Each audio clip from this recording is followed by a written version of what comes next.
Bonjour peuple de Dieu, nous nous retrouvons aujourd'hui dans notre émission Parole du dimanche afin d'approfondir le thème que nous avons abordé ensemble la semaine dernière intitulé Église, prépare-toi à l'enlèvement car le temps touche à sa fin. J'ai le plaisir de recevoir pour vous l'homme de Dieu, le serviteur de Dieu, Steve Mwanza qui, comme vous le savez, est le pasteur de l'église Centre Chrétien Royaume de Dieu sur Terre. Bonjour pasteur. Bonjour, sœur Coraline. La matière que nous avons abordée ensemble la semaine dernière comporte 7 éléments essentiels concernant l'enlèvement, concernant comment se préparer. Effectivement, nous avons abordé le premier point la semaine dernière. Aujourd'hui, nous aimerions nous intéresser au second point. Qu'est-ce que vous nous avez réservé, pasteur? Merci beaucoup pour cette opportunité que nous avons pour développer notre enseignement. Et tout d'abord, je salue tous qui nous suivent, qui suivent nos vidéos, qui sont fidèles à nos enseignements. Soyez bénis dans le nom puissant de Jésus-Christ. Je voudrais apporter, avant d'aborder le deuxième élément de cet enseignement, apporter un rectificatif par rapport aux 4 raisons qui a été énoncées la fois dernière. J'avais parlé des petites raisons. Alors ici, nous devons savoir que c'est des vraies raisons, ce ne sont pas des petites raisons. Et parlant de ce thème, c'est préparer, l'Église doit se préparer à l'enlèvement parce que le temps touche à sa fin. Nous avons abordé, comme tu viens de le dire, 7 éléments et aujourd'hui nous allons nous appesantir sur le deuxième. Le premier déjà c'était de savoir être sûr de son salut, être sûr de sa nouvelle naissance. Et aujourd'hui, le deuxième élément c'est connaître Jésus-Christ qui est même la source du salut. Donc la personne de Jésus-Christ, nous le voyons dans Matthieu 16, le verset 13. Jésus pose la question à ses disciples en disant « Qui suis-je » Les autres parlent de moi autrement, mais pour vous, mes disciples. Et Pierre répondit que tu es le Fils de Dieu. Pierre avait la révélation, c'est-à-dire Jésus lui-même lui répondit en disant « Ce n'est pas la chair ou le sang qui t'ont révélé cela, c'est le Père. » Donc la révélation, la connaissance de Jésus-Christ fait que nous puissions bien nous préparer à cet enlèvement. Pourquoi? Parce que de nos jours, vous allez constater que beaucoup de croyants ont du mal à travailler dur pour leur salut, à cause justement de l'ignorance de la personne même qui est la source du salut, Jésus-Christ. Bien-aimés, messieurs, madame, qui nous suivez à cet instant, vous devez savoir que le salut, sotéria en grec, est une notion spirituelle qui signifie délivrance, libération.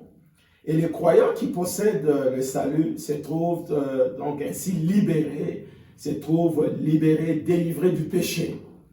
Donc à ce moment-là, on voit que l'homme est libéré du péché et de la condamnation éternelle et entre dans une relation avec Dieu. Et c'est ça, être sauvé. Alors, qui nous amène à être sauvés? C'est Jésus-Christ, la personne la plus importante qui est venue nous sauver, Dieu qui s'est fait chair. Et j'aimerais un peu, pour aller plus loin, lire 2 portions des Écritures qui attestent ce que je dis ici. Nous sommes dans le livre des Philippiens, Philippiens chapitre 2, à partir du verset 6, la Bible dit « Lui qui est de condition divine, il n'a pas regardé son égalité avec Dieu comme un butin à préserver, mais il s'est dépouillé lui-même en prenant une condition de serviteur, en devenant semblable aux êtres humains. Reconnu comme un simple homme, il s'est humilié lui-même en faisant preuve d'obéissance jusqu'à la mort, même la mort sur la croix.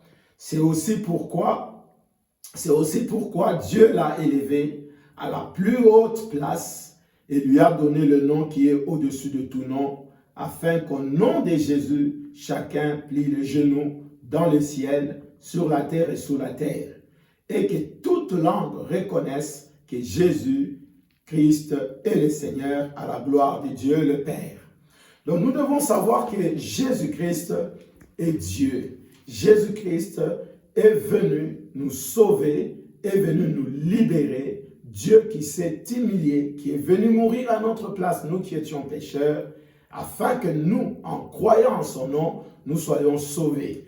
Et la deuxième portion que je voudrais lire carrément, c'est dans le livre de Colossiens, chapitre 1. Je prends juste le verset 12. Voilà, 12 et suivant. La Bible dit, « Vous exprimez votre reconnaissance au Père qui nous a rendus capables de prendre part à l'héritage des saints dans la lumière. » Le verset 13 dit, « Il nous a délivrés de la puissance des ténèbres et nous a transportés dans le royaume de son Fils bien-aimé, en qui nous sommes rachetés, pardonnés de nos péchés. » Qu'est-ce que nous pouvons retenir en bref? J'ai encore 5 éléments que je voudrais que chacun puisse savoir. Premier élément, Jésus-Christ est Dieu sauveur. Deuxième élément à savoir, Jésus-Christ est le créateur de tout. D'ailleurs, nous devons savoir que si nous existons, c'est par lui et pour lui. Et je constate même au milieu des enfants de Dieu, il y en a qui ne s'aiment pas, qui se regardent, qui se complexent. Il y en a qui se font tellement des soucis de la vie, alors que Jésus lui-même, qui les a créés, connaît les conditions, connaît l'homme et il connaît même ses besoins. C'est pour cela que se faire des soucis, c'est en fait dire à Jésus, pourquoi tu m'as créé? Donc nous devons savoir que c'est Jésus qui nous a créés, nous existons par lui et pour lui. Et par ici, nous devons le connaître, chercher à approfondir, à le découvrir davantage. Cela va nous éviter d'entrer dans des complexes inutiles que nous voyons aujourd'hui. Les gens, parfois, qui se disent, moi, je suis de grande taille, il ne fallait pas. Non, nous devons être contents de ce que Jésus a fait de nous, de la manière dont il nous a créés. Et le troisième élément, on doit savoir que Jésus est le propriétaire de tout l'univers. De tout l'univers. C'est lui le propriétaire. C'est lui qui a les derniers mots. Tout genou doit fléchir dans le ciel, sur la terre et sur la terre. Tout genou fléchira et toute langue doit confesser qu'il est Seigneur. Quatrième, à savoir, Jésus revient nous chercher et mettre fin aux œuvres de Satan. Il vient nous chercher. Et j'ai fini en disant, Jésus lui-même, le Christ, il vit à nous. Ça, c'est Galates 2:20. Christ vit à nous et c'est notre espérance. Nous attendons, nous devons nous préparer parce qu'il revient très très bientôt. Merci beaucoup, pasteur, pour cet enseignement. Merci beaucoup à vous tous de nous avoir suivis. N'oubliez pas de vous abonner, de partager la vidéo, d'activer la cloche afin d'être averti lors de nos prochaines diffusions. Passez une bonne semaine, que Dieu vous bénisse.